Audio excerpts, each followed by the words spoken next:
लड़कियों को नंगा करने का मुजरब अमल लेके आऊं, एक ही मंत्र पढ़ते हुए लड़की की शलवार नीचे गिर जाएगी, उसकी पतलून नीचे गिर जाएगी, उसका नाड़ा टूट जाएगा। यानी कि वो अ, इस तरह का ये शैतानी मंत्र है। अगर आप बाजार में किसी लड़की को जाते हुए आप देख लेते हैं, आप ये मंत्र पढ़ेंगे तो उसकी सलवार जो है फौरन से नीचे गिर जाएगी। बहुत ही मुजरब तरीन अमल है। इस अमल को करने के बाद लड़की जो है उसका उसको समझ ही नहीं आएगी कि उसकी सलवार कैसे गिर गई नीचे। यानी कि ये नाड़ा तोड़ने का इंतहाई मुजरब अमल लेके आए हो। ठीक है दोस्तों, तो आपने अमल को करना किस तरह है कि आपको जैसा ये तवीज़ नज़र आ रहे हैं, आपने इस तरह के तवीज़ बनाने हैं। तवीज़ आपने जो है कमो पेश 5 बना लें। ठीक है, 5 तवीज़ों को आपने एक कोरे कागज़ पर बनाना है, जिसके ऊपर कुछ ना लिखा गया हो, बिल्कुल साफ कागज़ होने चाहिए। 5 करना ये है, उल्लू का खून मिक्स करना है, उसमें अपने मनी के 3 कतरे आपने निकाल लेने हैं, उसमें आपने मिक्स कर देने हैं। करने के बाद आपने ये तवीज़ जैसा आपको सामने स्क्रीन पर दिखाया गया है, इसको बना लेना है। इसको रोक कर इसका स्क्रीनशॉट ले लें।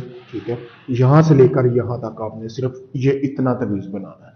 बनाने के बाद आपने एक तवीज़ जो है वो आपने अब मतलब कि उस तवीज़ में आपने 1 किलो गोश्त लेना है, उसको आपने किसी कब्रिस्तान में फेंक देना है। फिर दूसरे तवीज़ में आपने गोश्त लेना है, कट्टे का गोश्त होना चाहिए, उसको आपने किसी चौराहे वगैरह पे फेंक देना है। ठीक है, फिर जो तीसरा तवीज़ लेना है उसमें आपने फिर 1 किलो गोश्त लेना है, साथ वाले गांव में आपने फेंक देना है।